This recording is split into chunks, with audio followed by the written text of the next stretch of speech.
Dentro disso, quando a gente abordou lá no início, na parasitologia, a gente falou sobre a cadeia de transmissão de doenças.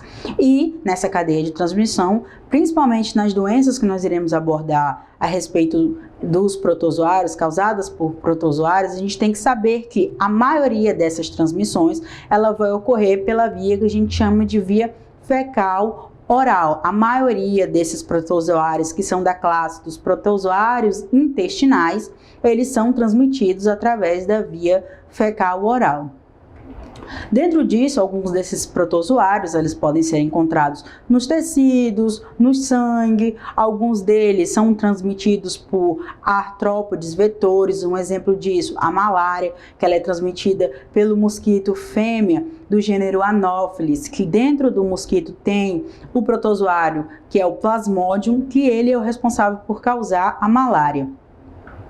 Dentro disso, a gente tem que ter noção a nível epidemiológico para entender o impacto que essas doenças parasitárias causam na saúde pública, devido ao fato de que muitas dessas infecções parasitárias, elas ocorrem em países tropicais e elas são de importância para a saúde pública.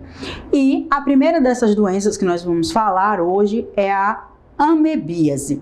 A amebíase, ela é causada pela Entamoeba histolítica, é um protozoário, e esse protozoário, no organismo humano, ele tem a capacidade de parasitar o lúmen intestinal. Nós vamos ver aqui que a maioria dessas doenças, elas vão ocorrer a nível intestinal, principalmente ali na parte do lumen intestinal e os anexos do intestino.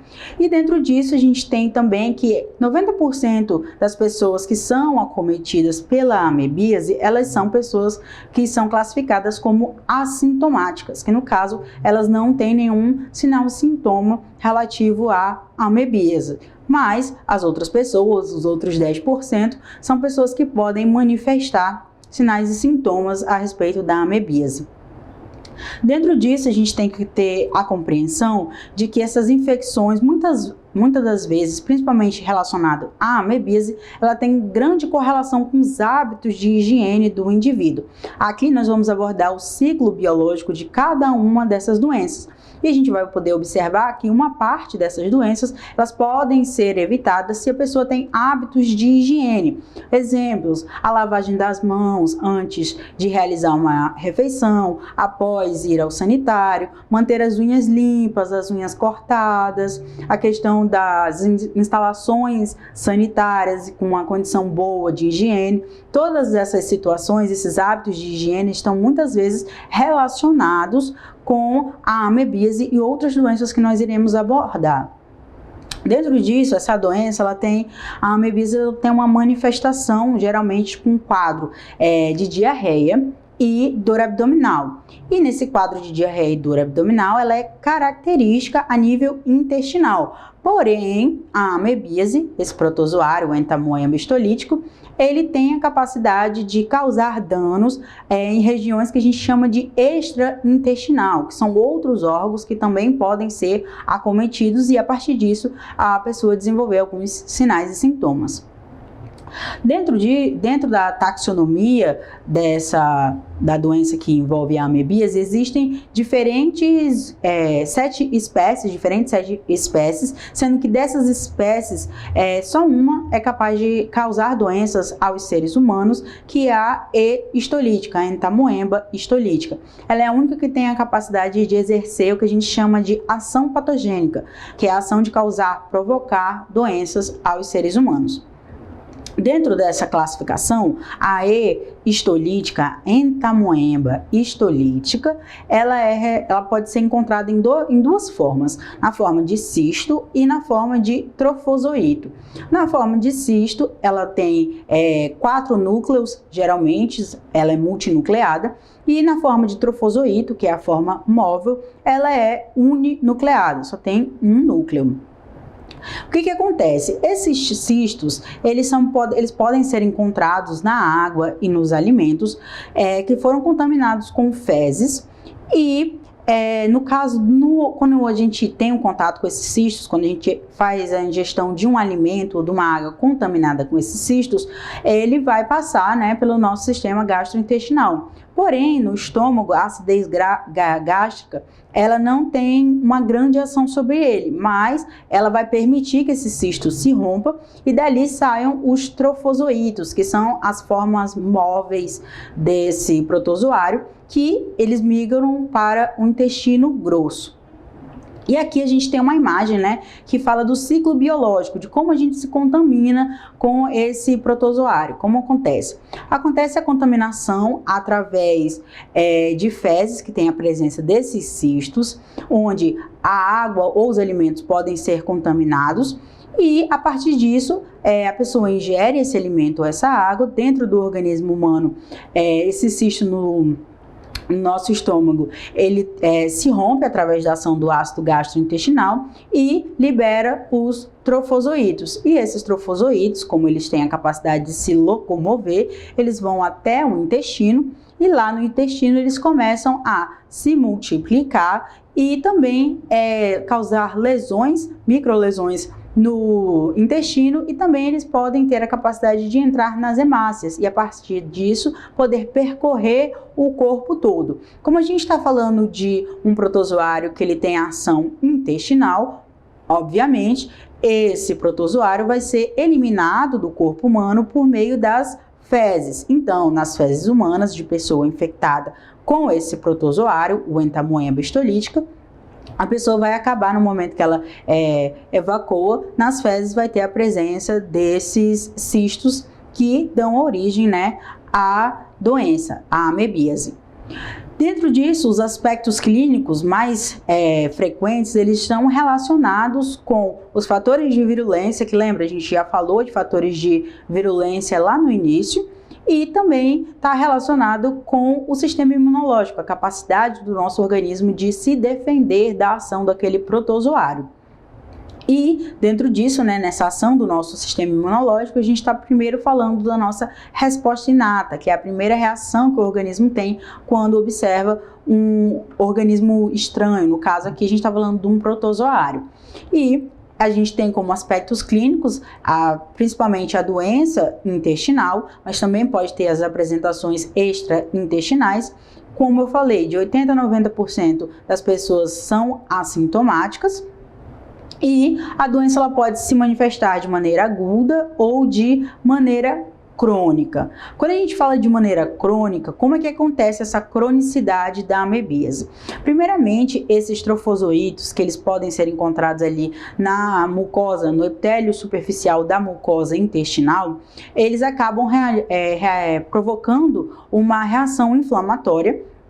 E as formas evolutivas desses trofozoítos, eles têm a capacidade de alcançar níveis mais profundos ali nessa mucosa intestinal. E a partir disso, né, ele vai ao longo do tempo, progressivamente, causando ulcerações e posteriormente a necrose dessa parede intestinal. E a gente tem essa apresentação especificamente ali na região cecal, do sigmoide e do reto, caracterizando aí o processo de colite crônica, que é uma inflamação ali na parede intestinal, que pode ocorrer a partir de uma pessoa que seja infectada pelo protozoário, o E. histolítica, causador da amebíase. A amebíase, ela não causa febre nos indivíduos, sendo que os principais sinais e sintomas estão relacionados à disenteria, à entorragia em alguns casos, o tenesmo, que são espasmos que acontecem no reto, que dão a sensação e provocam a vontade de evacuar, porém a pessoa não consegue ou evacua pequenas quantidades de fezes. Também ocorre a perda de peso, em alguns casos mais severos, a anorexia, náuseas, vômitos e um mal-estar geral. Sendo que as duas principais situações que ocorrem em pessoas que estão acometidas e desenvolveram a amebíase são a dor abdominal, a diarreia e, no caso, o mal-estar geral, náuseas e vômitos. No caso, como eu falei, a amebíase intestinal, ela tem uma determinada apresentação, porém pode ocorrer complicações e ter uma perfuração intestinal, causando até uma peritonite, uma apendicite ou até mesmo hemorragia, situações mais graves. Dentro disso, a amebíase também, como uma apresentação extraintestinal, pode ser o acometimento do fígado, causando abscessos e lesões difusas no fígado, principalmente na região do lóbulo direito do fígado. É uma situação que pode ocorrer em casos graves que tem o acometimento do fígado, a pessoa pode desenvolver a icterícia, que se caracteriza pela coloração amarelada do corpo e das escleras, que é a parte branca do nosso olho. A pessoa também pode sentir um desconforto no hipocôndrio direito, que é essa região onde fica localizado o fígado. E também nos exames clínicos pode ocorrer uma modificação ali, uma verificação de alterações das enzimas hepáticas. Além disso, como uma outra apresentação extrapulmonar, é a amebíase pleuropulmonar. O que acontece? Nossos pulmões, eles são envoltos pela pleura, que é uma membrana, e no caso, esse protozoário, o estolítico, causador da amebíase, ele vai causar um dano ali na pleura, né, do nosso pulmão, e as principais apresentações desse dano, elas vão se dar por meio da dor torácica, da tosse, uma expectoração, e essa expectoração geralmente ela tem um odor característico de molho de tomate ou de chocolate ou uma apresentação gelatinosa. E em casos severos pode ocorrer também um derrame pleural. O diagnóstico específico aqui para amebíase é a pesquisa dos trofozoítos e dos cistos nas fezes. Então, é observado a partir desse exame, né? A partir dele é possível realizar o diagnóstico, quando houver nas fezes a presença dos trofozoítos e dos cistos. O que acontece? Para realizar, né, essa coleta de fezes, para ter uma sensibilidade maior desse exame, é recomendado fazer essa coleta de 3 dias diferentes para poder estar verificando e confirmando a presença desses cistos e trofozoítos e assim confirmando o diagnóstico de amebíase. Aqui nesse quadro a gente tem as principais medicações que são usadas, bem como a posologia. A gente está falando aqui de teclosana, de etofamida, metronidazol, tinidazol e sectinazol. Algumas dessas medicações vão ser frequentes aqui, que eu vou falar frequentemente delas, porque elas são usadas na maioria dessas doenças parasitárias causadas por protozoários. No caso, a amebíase, em situações bem graves, ela tem a capacidade, né, de desenvolver no organismo humano um desequilíbrio nutricional. E esse desequilíbrio nutricional vai se dar pelo fato da mucosa intestinal ter desenvolvido um processo inflamatório e impossibilitando o intestino de absorver os nutrientes, desenvolvendo assim esse desequilíbrio nutricional. Em casos de crianças que são acometidas pela amebíase, elas podem ter um crescimento e um desenvolvimento prejudicado pelo fato, né, dessa mucosa intestinal estar lesada a partir dessa inflamação, impedindo assim a absorção dos nutrientes, que são bastante importantes para o organismo humano. Em questões epidemiológicas, né, no Brasil a prevalência dessa infecção ela varia bastante conforme a região e ela também está relacionada com as condições sanitárias e socioeconômicas. E quando a gente fala de apresentações de amebíase hepática, ela tem uma taxa aí bem alta, né, de prevalência ali em Belém, em torno de 29,35% da taxa de prevalência de casos de amebíase hepática, que é uma apresentação da amebíase extraintestinal. Como profilaxia e controle, a maioria dessas doenças que nós iremos abordar aqui, elas têm bastante relação com realizar uma ação de educação em saúde, ter o diagnóstico e o tratamento dessas pessoas para impedir que essas fezes contaminadas com cistos e trofozoítos contaminem água e alimentos em outras situações, a questão de políticas públicas relacionadas ao saneamento básico e também agora outra doença causada por protozoários aqui é a giardíase. A giardíase ela é uma infecção intestinal que ela é causada pelo protozoário flagelado, como a gente tem aqui na imagem ao lado. A gente tem a Giardia lamblia, que é o protozoário responsável por causar a giardíase, ele tem essas ramificações que no caso são os flagelos, que possibilita ele se locomover dentro do corpo. A giardíase, no caso, ela é uma das principais parasitoses que ocorrem em países subdesenvolvidos e países em desenvolvimento e também em locais de clima tropical e subtropical. Então, nesses locais é mais comum ocorrer a giardíase. A giardíase, ela está distribuída em todo o planeta, tem casos de giardíase e está relacionada principalmente com as questões de saneamento básico precário. E essa doença também, ela tem a capacidade de se disseminar bem rápido, quando a gente fala de locais onde tem aglomeração, principalmente de crianças, no caso de creche, por causa que é uma doença bem comum de acometer crianças ali em idade escolar. Aqui estamos falando do ciclo da giardíase. Nesse ciclo biológico da giardíase, assim como a gente viu o da amebíase, a lógica é semelhante.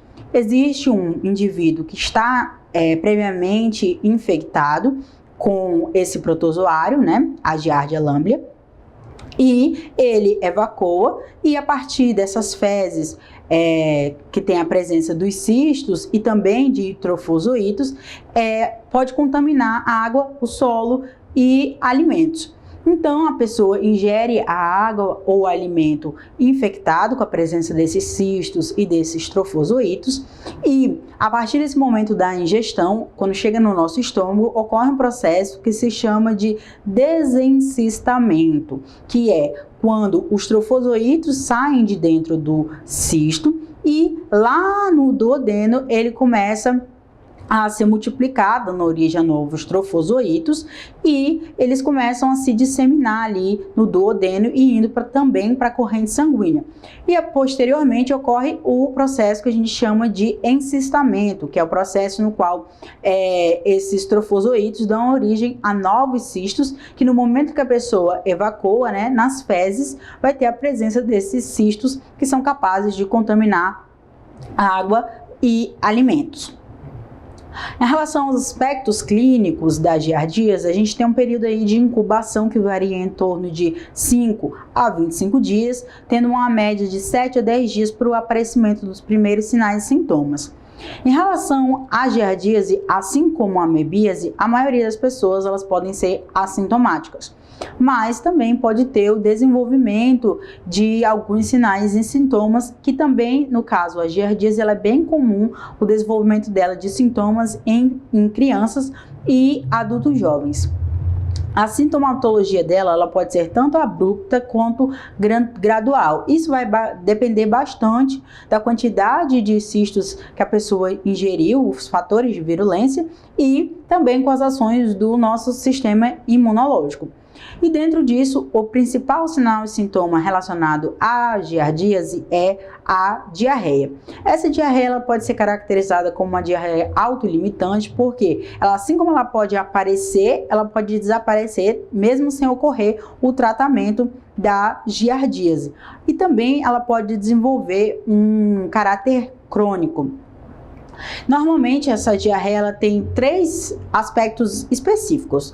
Ela pode ser aquosa, explosiva e tem um odor fétido. Isso quer dizer que as fezes, no caso em pessoas com giardíase, essas fezes vão ter o aspecto de jato, aquoso e tem um odor fétido. Em algumas situações a pessoa pode desenvolver gases e distensão abdominal.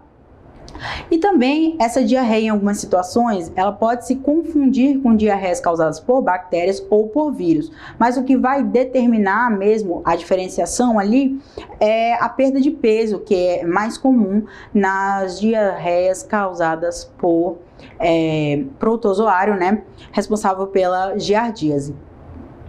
O diagnóstico laboratorial também tem a pesquisa dos cistos e dos trofozoítos nas fezes, mas também tem um exame na presença de antígenos por meio do teste ELISA, como a gente tem aqui ao lado, tem um teste rápido para identificar, né, a presença desse protozoário no organismo. Quanto ao tratamento, existem 3 principais medicações: o secnidazol, o metronidazol e o tinidazol. Todas essas medicações são usadas no tratamento da giardíase, sendo que o padrão ouro, que a gente chama de melhor medicamento, né, para ação contra esse protozoário, é o metronidazol. E ele é bastante usado desde 1960, ele é usado para tratar a giardíase aqui no Brasil. Quanto à epidemiologia, a gente já vai ter ali uma prevalência no Brasil variando de 4 a 30%, dependendo da região que é analisada, sendo a prevalência maior identificada em populações de baixo nível socioeconômico. Quanto à profilaxia e tratamento, tem a questão de ter cuidado, né, com o tipo da água que é ingerida, dar preferência a uma água tratada ou ferver essa água, a questão dos alimentos, que tem que ter uma higienização correta, lavagem correta, principalmente de legumes e verduras, e também tem uma preocupação de que essa doença tem um aspecto de potencial zoonótico, sendo que essa transmissão pode também ocorrer por meio da presença de animais infectados. Outras situações que são importantes, como profilaxia e controle, né, da giardíase, são o saneamento básico, a água tratada e também ferver essa água para poder eliminar potenciais cistos, assim como a higiene pessoal também é importante. Outra situação é a lavagem dos alimentos, fazer o diagnóstico e o tratamento das pessoas identificadas com giardíase para aí fazer também uma quebra dessa cadeia de transmissão, tratar os animais que estejam infectados, e tudo isso é feito para interromper a cadeia de transmissão desse protozoário. Outra doença importante que nós estamos abordando aqui quando fala de protozoários é a leishmaniose tegumentar, que também pode ser conhecida como úlcera de Bauru ou ferida brava, que ela é uma doença infecciosa, porém não contagiosa, e tem grande impacto sobre a saúde pública. Em relação à leishmaniose, ela é causada por protozoários flagelados do gênero Leishmania. E aqui, o vetor responsável por transmitir essa doença é o mosquito palha ou birigui, como ele é conhecido, que no caso são as fêmeas do mosquito, né, do gênero Lutzomia, que o nome popular é mosquito palha ou birigui. Aqui a gente tem uma imagem que representa o ciclo, o ciclo biológico, né, dessa doença, da leishmaniose tegumentar. O que acontece? Acontece aqui que uma pessoa é infectada quando o mosquito pica um indivíduo que já está previamente contaminado com a presença do que a gente chama de amastigotas. E no momento que esse mosquito pica o indivíduo, ele ingere esse sangue com a presença das amastigotas, e dentro do mosquito ele vai realizar o processo de transformação em promastigotas e desenvolver ali uma reprodução assexuada. Então, quando esse mosquito picar outra pessoa, no momento que ele pica a pessoa, ele insere ali as promastigotas que foram produzidas dentro dele, e a partir disso, as promastigotas na corrente sanguínea, elas vão sofrer a ação dos macrófagos, mas as promastigotas, elas vão se usar desse macrófago, né? Elas usam esse macrófago para poder se reproduzir ali dentro dele, e depois rompem o macrófago e são liberadas ali na corrente sanguínea.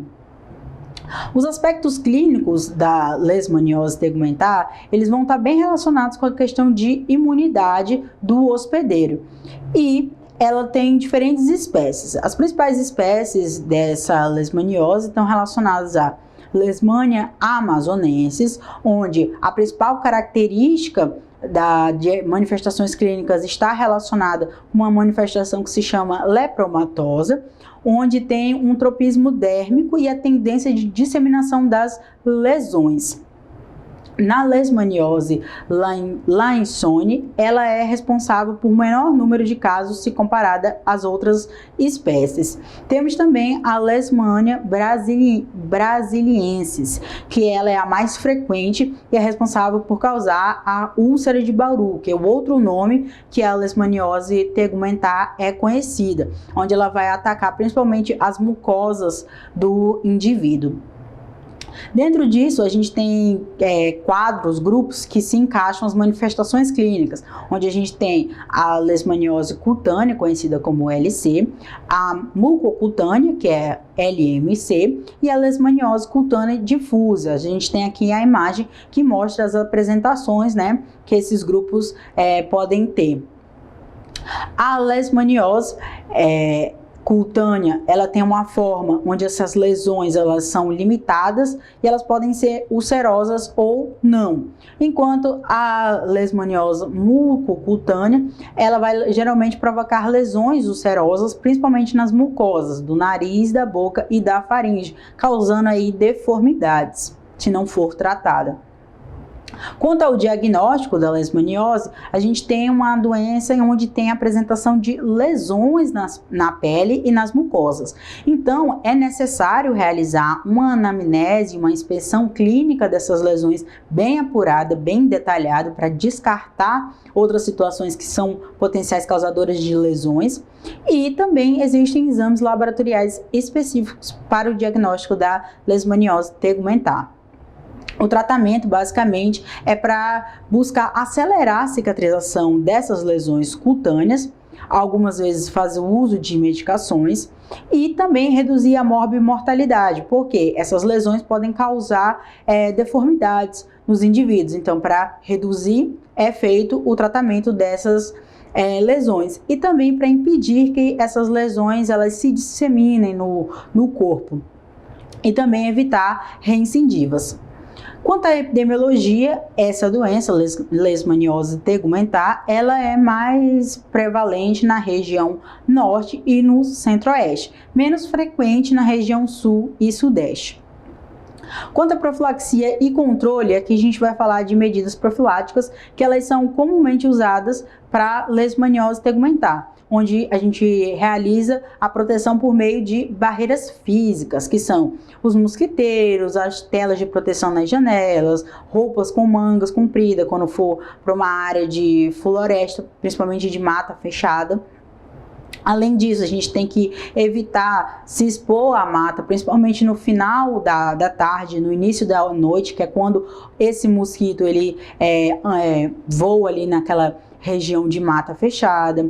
Também evitar construir moradias muito próximas à mata. Também ter a questão do cuidado com a questão do desmatamento, porque se eu estou retirando ali aquelas árvores daquela região, eu estou também retirando o habitat natural do mosquito. Então ele vai acabar migrando para outras regiões mais próximas onde tem alguma vegetação. E aí ele pode acabar migrando para a região urbana. E também outra preocupação ali de profilaxia e controle é realizar a limpeza domiciliar e urbana. A respeito da leishmaniose tegumentar, ela também pode afetar animais e para isso, para impedir que o animal se torne um reservatório do patógeno, é preciso também tratar os animais acometidos com a leishmaniose tegumentar. Outra doença aqui que a gente tem, que é bastante conhecida, é a malária. A malária, ela é uma enfermidade parasitária que é bastante conhecida ali ao redor do mundo e ela é caracterizada como uma doença febril não contagiosa, que ela é capaz de causar acometimentos em múltiplos órgãos e sistemas do nosso corpo e que ela tem uma evolução potencialmente grave quando não tratada da maneira correta e de forma precoce. Quanto à epidemiologia da malária, ela está bem concentrada como área endêmica na região norte do Brasil. Então, nós aqui em Roraima também estamos nessa região endêmica, onde tem a maior prevalência de casos de malária, e ela é menos frequente em outras regiões do Brasil, mas já foram detectados casos de malária nas regiões próximas à Mata Atlântica, na região sudeste. Aqui temos o ciclo biológico da malária. Como é que ocorre? Assim como lá na leishmaniose tegumentar, a gente tem aqui um mosquito, e que também é uma fêmea, e aqui é uma fêmea do gênero Anopheles. Essa fêmea, né, do gênero Anopheles, ela pica um indivíduo que está já doente, e ela, no momento que ela suga ali o sangue, ela também suga ali o protozoário, que é o plasmódio. E nesse momento, esse plasmódio se desenvolve dentro do mosquito, assim como acontece na leishmaniose tegumentar, e quando esse mosquito picar um novo indivíduo, ele vai inserir ali esse protozoário, esse plasmódio ali dentro do corpo desse novo indivíduo. E dentro do organismo humano, esse plasmódio, né, esse protozoário, ele vai ter uma preferência ali pelo fígado dos indivíduos e também pelas hemácias, que são as células sanguíneas. E o sangue, né, no caso, estará infectado.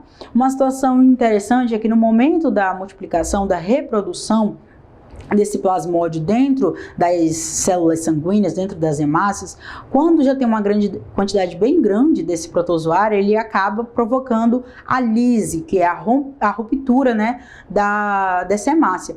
Então, é uma situação interessante relacionada aos sinais e sintomas.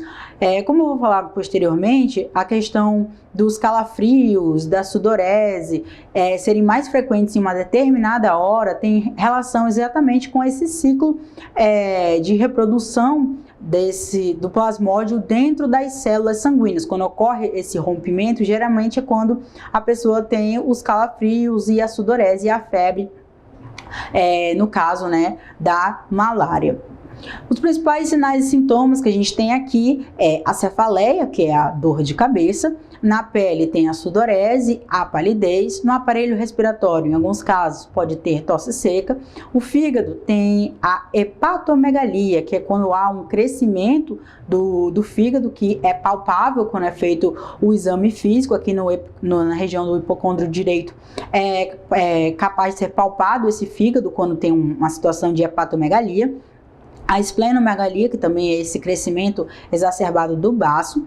E em nível sistêmico, a gente tem a presença da febre, da falta de apetite e da fraqueza. E no aparelho digestivo, a gente tem especificamente as náuseas, o vômito, as dores abdominais e a diarreia. Todos esses são sinais e sintomas que são característicos da malária. Quanto ao diagnóstico, esse diagnóstico da malária é importante fazer uma investigação da história desse paciente para saber se ele viajou para uma área endêmica, né? Se ele não morar, no caso, numa área endêmica, como nós aqui.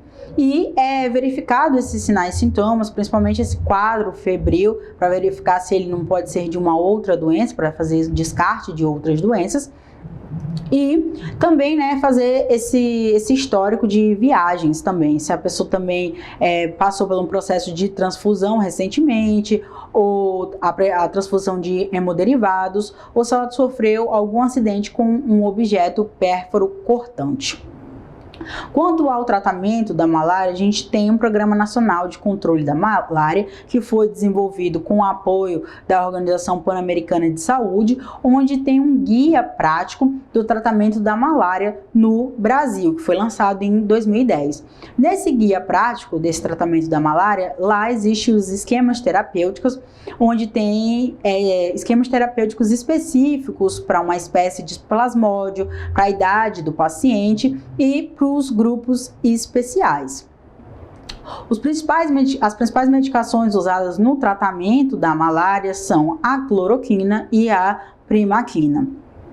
Quanto à epidemiologia, né, o Brasil ele é um dos locais onde tem a maior quantidade de registros de casos de malária da América Latina, sendo que lá em 2014 foi verificado 143 mil notificações de malária, sendo 36 óbitos dessas 1.443 notificações, e é importante ressaltar que a malária é uma doença de notificação obrigatória. Quando há uma suspeita ou confirmação de um caso de malária, é necessário realizar essa notificação obrigatória. Quanto à profilaxia e o tratamento, ela vai se assemelhar, né, também a profilaxia e o tratamento da leishmaniose tegumentar, onde as medidas de proteção, elas muitas vezes são individuais e estão relacionadas ao fato de impossibilitar ou diminuir o contato entre o mosquito e o ser humano, principalmente pelo uso de telas, pelo uso do repelente, de roupas cobertas, e também evitar estar ali perto da área próxima de mata fechada ali no final da tarde e no início da noite, e se for estar nessa região, né, usar roupas que cobrem o corpo e diminuam ou impossibilitem esse contato entre o mosquito e o ser humano. Uma outra doença aqui causada por protozoários que a gente tem é a toxoplasmose. A toxoplasmose, ela é causada pelo protozoário intracelular obrigatório, que é o Toxoplasma gondii. Se eu estou falando que é um protozoário intracelular obrigatório, é que para ele viver e desenvolver o ciclo biológico dele, ele precisa estar dentro das células. Então, a toxoplasmose, no caso, é uma enfermidade infecciosa.